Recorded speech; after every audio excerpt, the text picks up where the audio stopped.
Bonsoir mesdames et messieurs et bienvenue dans cette nouvelle édition. Pour commencer, parlons tout de suite de festivités. Le nombre de passagers des taxis brousses au départ de la gare routière de Maquis-Dandoutapenec a augmenté de 30% depuis jeudi dernier.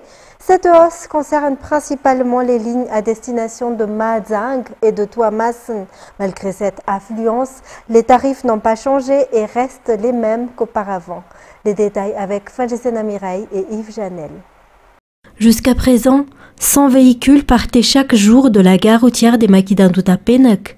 Depuis jeudi, ce chiffre est passé à 130, soit une augmentation de 30%.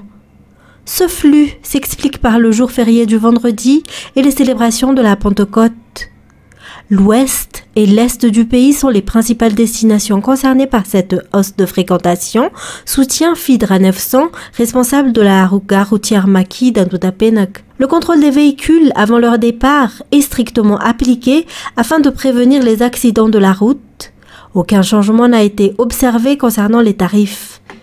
Le responsable appelle tous les usagers de la route à redoubler de prudence, surtout lors du retour vers Antananarivo, une période marquée par une forte affluence de véhicules en circulation. Et le nombre de policiers mobilisés pour assurer la sécurité sera renforcé à l'occasion des fêtes de la Pentecôte et celle du 26 juin, selon le ministre de la Sécurité publique. Une attention particulière sera portée à la sécurité aux abords des églises et dans des lieux très fréquentés. C'est lors de la cérémonie de la passation de commandement entre les trois nouveaux commissaires centraux, notamment ceux d'Antananarivo-Renvuich, d'Antananarivo-Atsimoujan et d'Antananarivo-Avarajan, qui s'est tenue jeudi dernier, que le ministre a réaffirmé cet engagement au renforcement de la sécurité. Radramanan Zatouf pour plus de détails. Deux grands événements seront célébrés ce mois de juin, la Pentecôte ce week-end, puis la fête nationale du 26 juin. Comme pour toutes les grandes fêtes, un dispositif spécial de sécurité est mis en place. Ainsi, le nombre de policiers déployés dans la capitale sera augmenté, a précisé le ministre de la Sécurité publique, Rakudorman Ana Irlal. Mais la grande famille de la police nationale a également organisé une cérémonie multiple hier dans les locaux de la direction régionale de la sécurité publique à Nalamang.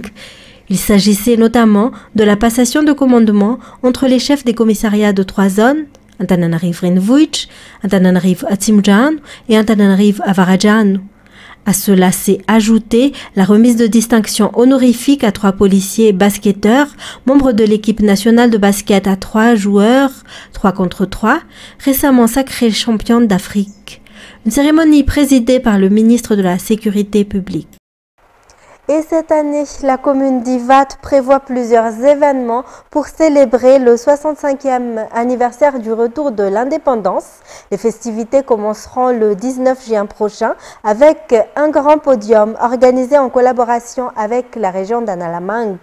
Des feux d'artifice sont également prévus avec la collaboration de l'État. Fajesena Mireille, Yves Janel. La fête nationale est celle de tous les Malagasy et la commune d'Ivat entend marquer l'occasion de manière exceptionnelle cette année. À partir du 19 juin, un grand podium organisé en collaboration avec la région d'Analamang ouvrira les festivités. Le 21 juin aura lieu une circoncision de masse où plus de 300 enfants bénéficieront gratuitement de cette pratique, comme chaque année dans la commune, explique Penziranjanarsu, le maire d'Ivat. Des aides seront également apportées aux personnes âgées à cette occasion. Les efforts pour améliorer la commune d'Ivat se poursuivent également dans le cadre de la célébration des 65 ans du retour de l'indépendance. Dans un tout autre sujet, la décision de l'adhésion de Madagascar au Mineral Security Partnership Forum, ou MSP, a été approuvée mercredi dernier lors du Conseil des ministres. Le MSP est une plateforme regroupant des pays producteurs de minéraux critiques à l'échelle mondiale, visant notamment à attirer des investisseurs. De nombreuses grandes puissances en sont membres. Les détails. Madagascar dispose d'importantes ressources minières très convoitées à l'échelle internationale.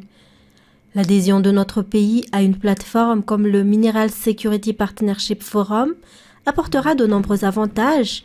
Parmi ceux-ci figure une meilleure visibilité de Madagascar sur la scène internationale, à travers la participation à des événements stratégiques capables d'attirer les investisseurs.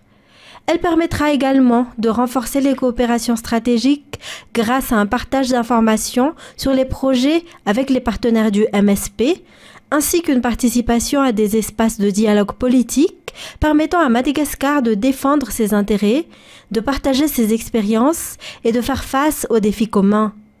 Des pays comme l'Australie, le Canada, l'Estonie, la Finlande, la France, l'Allemagne, l'Inde, l'Italie, le Japon, la Norvège, la Corée, la Suède, le Royaume-Uni, ainsi que l'Union européenne sont membres de ce forum MSP. Cette adhésion réaffirme la volonté du gouvernement de s'engager dans une exploitation responsable et durable des ressources minières du pays dans le but de favoriser le développement et d'améliorer les conditions de vie de la population. Le débat autour de l'exploitation de l'île Ménite à Touliar reste d'actualité. Beaucoup approuvent l'ouverture de l'exploitation, mais certains demeurent hésitants. Pourtant, un essai d'exploitation avait déjà été effectué il y a une vingtaine d'années, selon le spécialiste en ressources minières Jean-Pascal Valliarman. Cet essai s'est avéré concluant et n'a provoqué ni maladie ni problèmes sanitaires au sein de la population. En 2006, un essai d'exploitation de l'île Ménite avait déjà eu lieu. Plusieurs centaines de tonnes avaient été extraites à cette époque et l'exploitation avait entièrement respecté les normes environnementales et sanitaires en vigueur. Jean-Pascal Valliarman, spécialiste formé à Wouterwurn, a poursuivi ses études et obtenu un MBA dans une université aux États-Unis. Il explique que l'une des plus grandes craintes liées à l'exploitation de l'île Ménite à Touliar concerne les radiations supposées dangereuses. Pourtant, ces craintes sont infondées, selon lui, car l'exploitation ne présente aucun danger. Concernant l'essai mené en 2006, il a été couronné de succès. Même la réhabilitation des sites exploités a été réalisée correctement, avec un retour à l'état initial. D'après ce spécialiste, Madagascar ne devrait plus tarder à lancer l'exploitation, car cela représente aussi une course à la technologie. Aujourd'hui, les ressources du sous-sol sont un pilier de développement d'un pays. Il cite en exemple la région de Tolagnar, qui pourrait largement bénéficier du développement tiré par l'exploitation de l'île Ménite. Toujours selon lui, étant donné l'ampleur du projet d'exploitation prévu à Ranoubbé, l'impact économique de cette ressource dépasserait la moitié sud de l'île.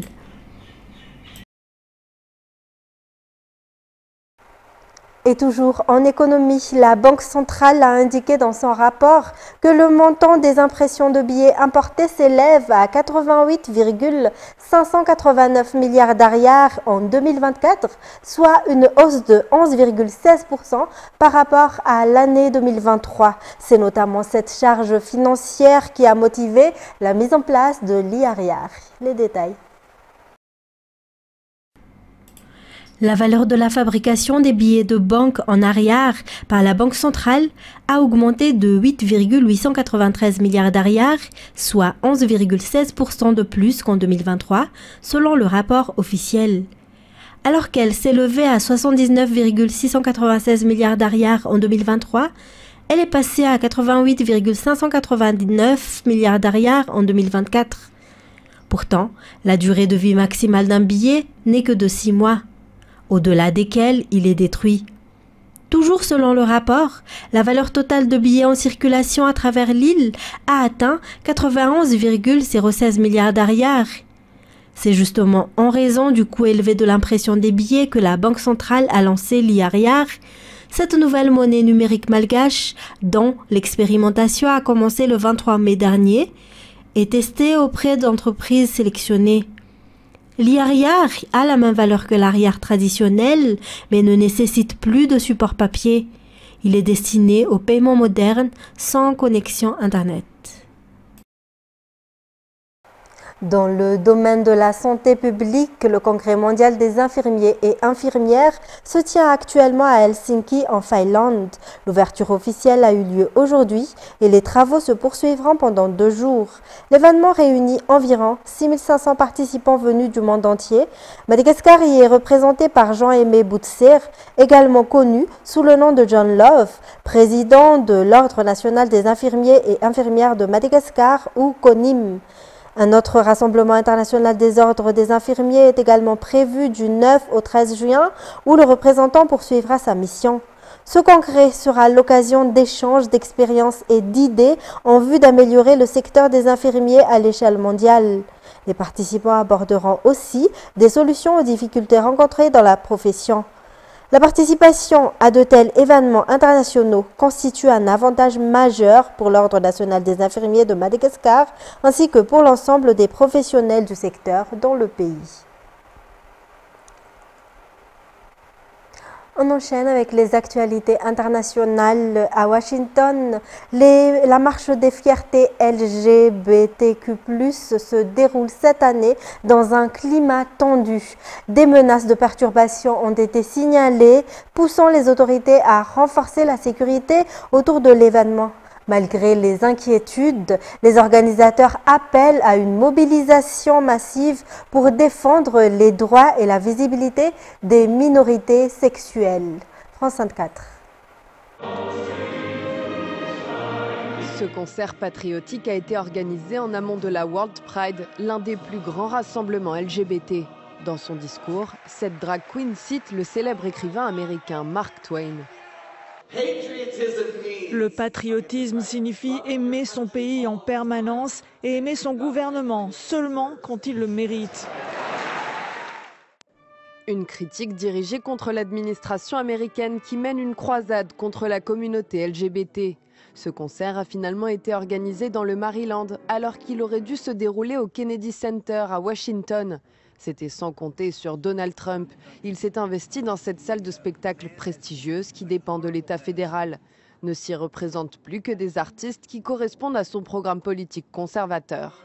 Un contexte tendu pour les musiciens. La musique a toujours été politique, l'art est politique. Et l'histoire nous apprend que l'art sert à envoyer un message aux autorités. Nous n'accepterons pas ce que vous essayez de nous faire. Les attaques de Donald Trump contre la communauté LGBT se multiplient depuis son retour à la Maison-Blanche. Démantèlement des politiques pour la diversité, l'équité et l'inclusion, ou encore bannissement des personnes transgenres dans l'armée.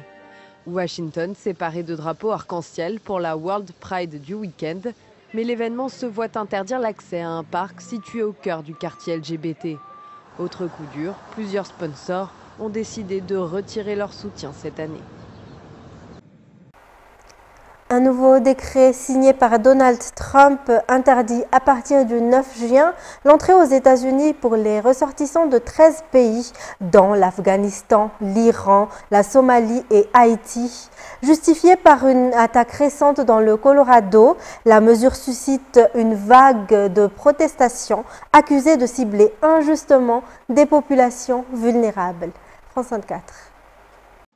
Devant cet entrepôt de vêtements au cœur de Los Angeles, des arrestations musclées menées par des agents de l'immigration. Les forces de l'ordre ont dû disperser la foule à coups de gaz lacrymogène. Une scène désormais courante aux États-Unis, dénoncée par ces manifestants réunis devant le centre de détention de la ville. Ma tante a été récemment expulsée. Elle a été détenue par les services de l'immigration. Ce rassemblement est en partie pour elle. Elle s'est rendue à sa visite de routine à l'immigration et c'est lors de cette visite qu'ils l'ont arrêtée et lui ont dit qu'elle devait retourner au Mexique. Des arrestations dans des tribunaux dénoncés comme des enlèvements illégaux par les associations de défense des droits des migrants. Nouvelle illustration du contrôle strict de l'immigration voulu par Donald Trump. Depuis son retour au pouvoir en janvier, son gouvernement a multiplié les initiatives pour expulser un maximum de sans-papiers.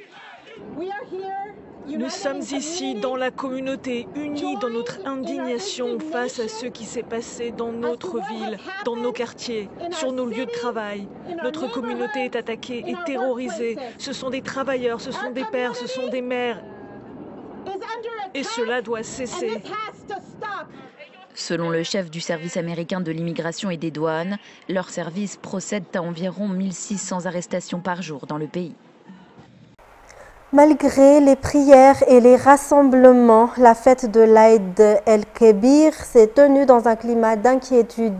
Au Maroc, la crise économique, au Nigeria, l'insécurité demeure et au Soudan, la guerre rend la célébration presque impossible. Le point avec France 24.